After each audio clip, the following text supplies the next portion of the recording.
So the first question we can discuss, define the concept grihastha and what does it represent for Hindus, right? So you have to define what is the grihastha ashram. Maybe you can start writing by, sorry, griha, it means home, right?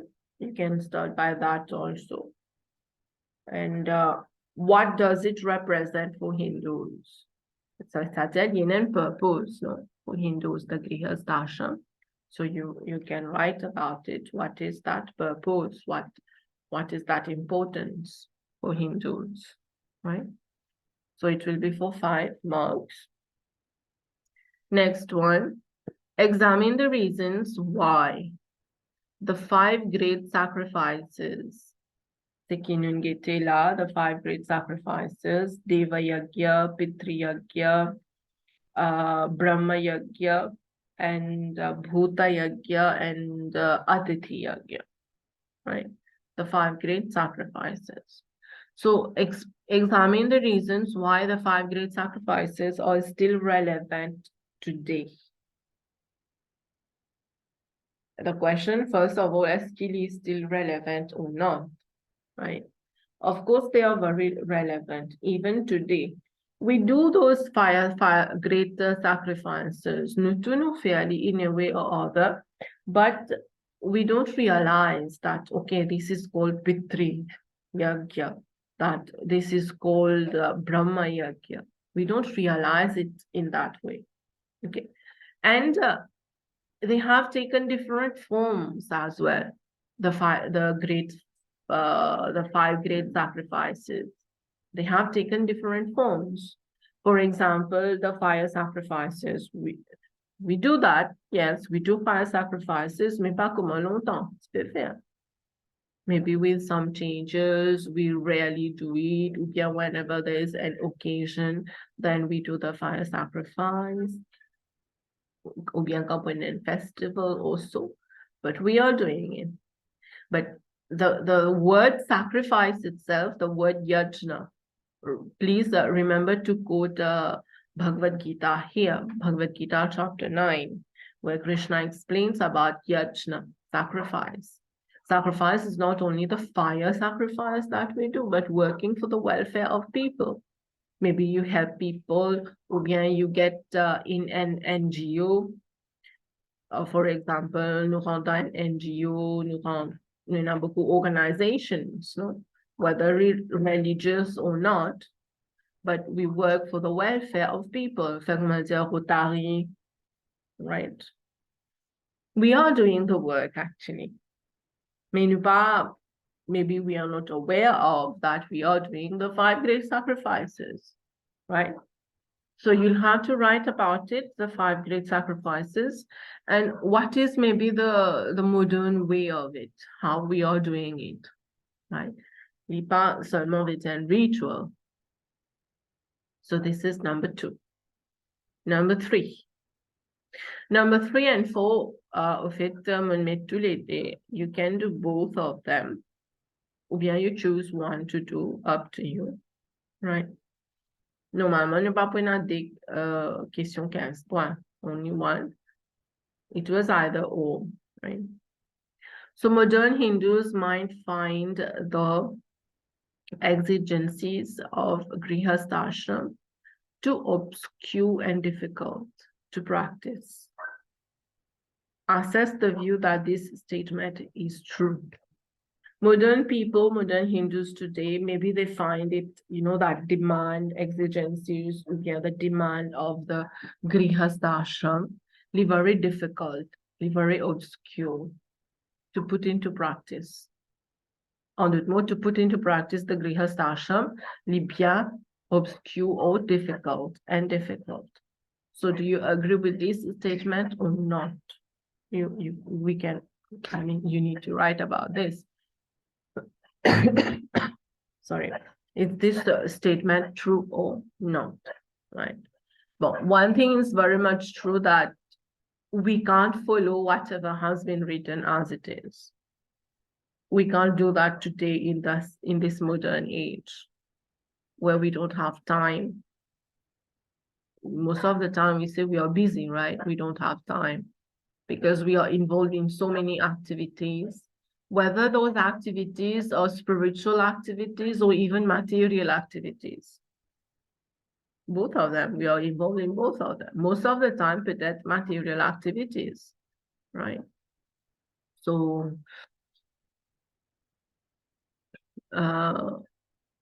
we can't follow. The point is we can't follow as it has been written. Variations will be there, changes will be there. We have to adapt to make that adapt as per the time, as per today's world, as per people today, right? So what are the things that we do? For example, working, paying tax. This is definitely not something obscure or difficult. Even today, modern Hindus, they are doing that. Everyone, we pay tax, we give donations. Peut-être ne pas faire tous les mois donation là, but normalement, it should be every month quand nous gagnons la paye as per the rules, right, of the Vedas, of course. Or when we get salary, we need to take out approximately 10%, ou bien si 10% est trop beaucoup pour un démon, as per his needs, okay? Les needs, c'est quoi? Then il retire un pourcentage de cela paye. And what to do with that? Usually we give donations to temples, or bien we give food to the needy and all, right? But maybe you can say that we are doing that in form of income tax. Okay, it can be one way, of course, we are paying the tax, income tax, mais aussi nous avons une duty towards the society, toward the religion, towards spirituality, right? We can help, we can do that. Any surplus money, actually, Libisa dedicated to the welfare of others. Maintenant, pas nécessairement welfare of others, pas nécessairement other people of the society. It can be in our family. Ça aussi possible. Fait comme si un parent dit aux enfants, il prend le son, so many things to pay for the children, for the education of their children. Right? So ça pourcentage, peut-être, il peut dire ça, to pay for the education of the children. Right? But it is also true that everyone, I mean to say, all the other ashramas, Brahmacharya ashram, Vanprastha and Sannyas ashram, they are dependent on the grihastha ashram. Parce que normalement, c'est seulement the grihastha ashram qui travaille, no? Earn money and all. So we are others, all the other ashrama, they are dependent on this one. Mais qui nous trouvait aussi dans nos sociétés de nos jours that the students are working. Even our elders arrivent là à 70 ans aussi, they are working, which is not supposed to be the way. It is not supposed to be in that way.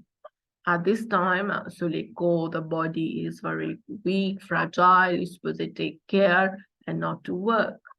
But unfortunately, they are working. For whatever reason, of course, but they are working. So things have changed a bit, no? But it's not 100% dependent on the grihastha ashram, where they are supposed to be 100% dependent on the grihastha ashram, right?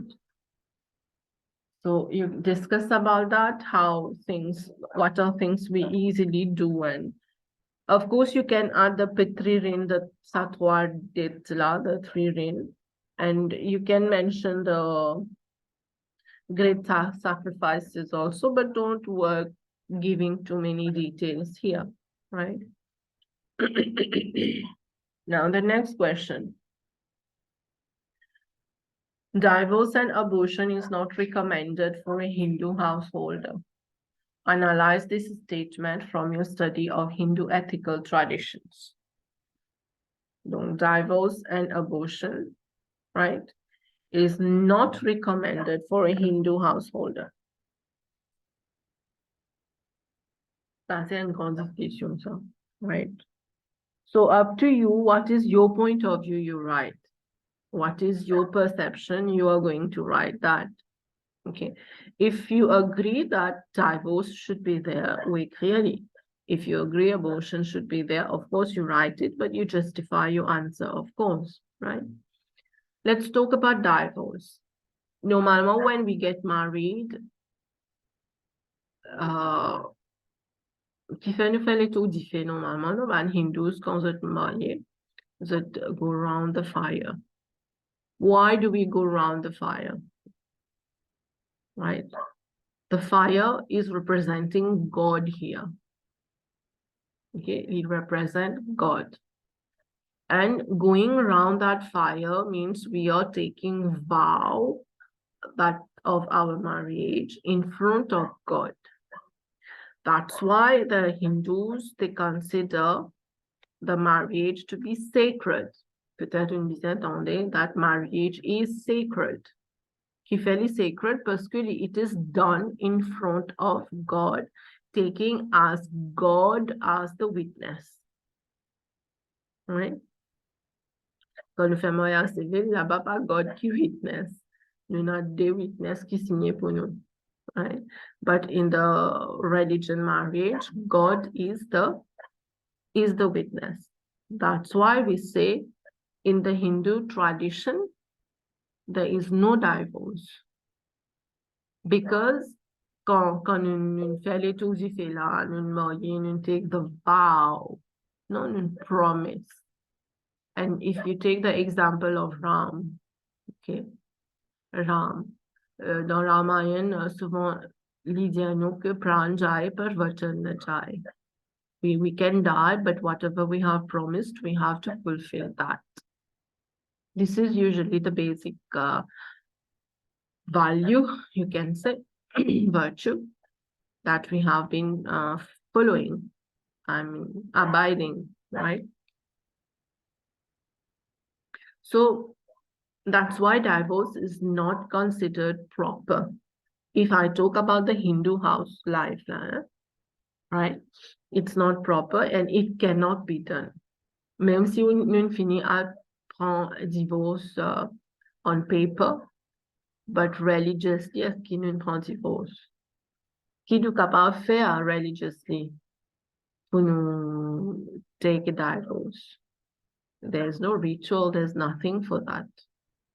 Usually, quand nous marions dans Maurice, nous avons la loi là qui nous faisait marier legally also. Mariage civil, comment dire. Right?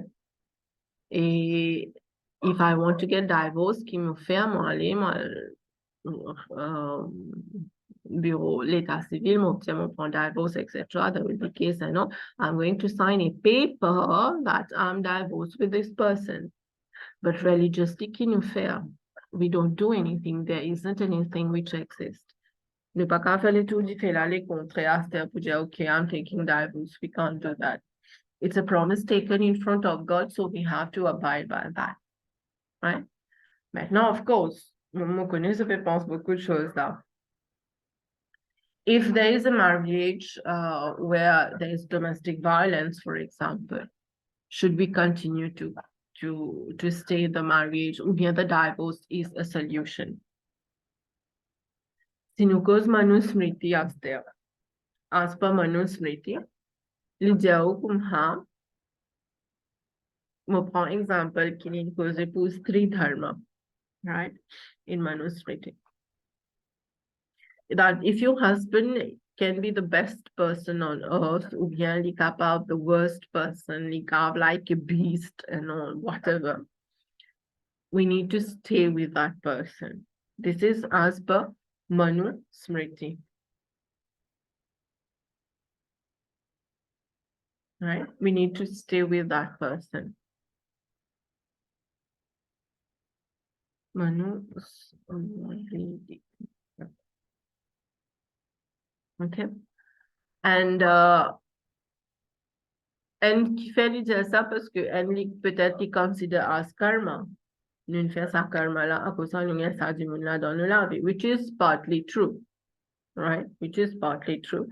Parce que we don't get things, people don't come just by coincidence in our life. Nous camarades qui fait parce que this is definitely our karma. We were meant to meet somewhere in this lifetime. Peut-être dans l'autre lifetime, nous pas besoin. C'est comme ça. But est-ce que ça a une raison qui nous stick to a bad marriage? Bad marriage, I mean to say peut-être liberté, not domestic violence and all dedans, right? So you discuss about that here also, right? Maybe religion peut dire nous une affaire. We need to stay in that marriage. But nous aussi in a level of tolerance. We are humans, no? So we need to see that aspect also. Si tiens du monde, fait que an ancient time people, fait que nous grands-parents, for example, ça mais peut-être je suis d'accord que we should take divorce, they will not, donc dire oh non, tu ne marié, tu ne dirais ça, même jusqu'à tout le monde. My mother always said that, quand il était marié, sa maman disait que, pareil que mon fille m'a déroulé là, right, que tu n'as marié, you know, from tu es marié, tu peux in that other house. Donc là-bas, c'est au earthy qui vous allez, right? You don't return, right? You don't return to the house. Même in a problem or whatever, or you don't divorce, you don't separate. The old story as it goes.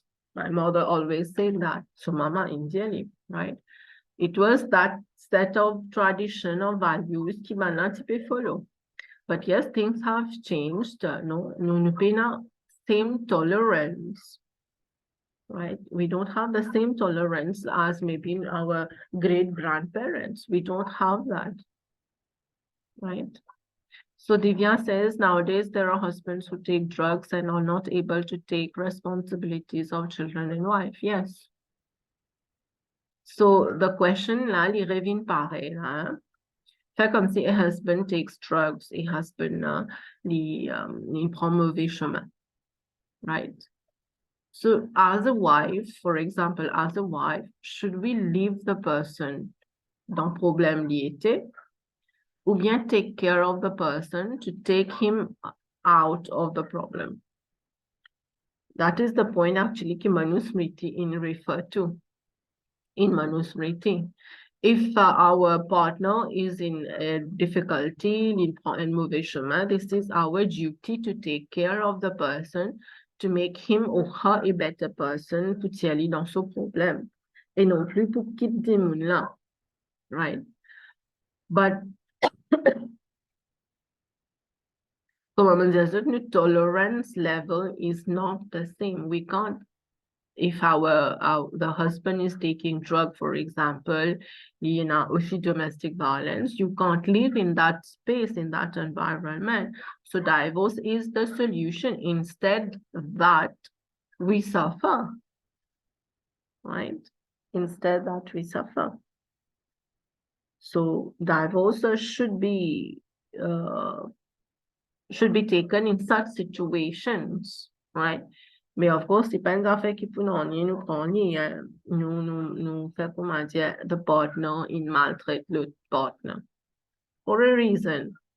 It doesn't mean that, okay, I need to separate parce que il pas goes bien, but this is not how it goes, right? Pour moi, divorce, my perception, malgré que religion doesn't say divorce is possible, right? Maybe it's not possible, but we need to have that keep ou bien preserve that self-respect. For my self-respect, is important, right? So it said, I don't know, it's a long discussion. And the second part is abortion. Should it be recommended for Hindu householder? Normalement, n'importe qui religion dit ou pas supposé faire abortion. right? Parce que abortion means especially quand finit faire 2 mois. As per quand la dame 2 mois, ça veut dire 8 semaines, non? Ouais. 8 à 10 semaines, ça veut dire environ 2 mois. Quand madame là est pregnant pour 2 months, for example, sa fetus là, usually, il finit gain ce soul. The soul already, infini, enter the body, the fetus, right? That's why abortion is not recommended in religion.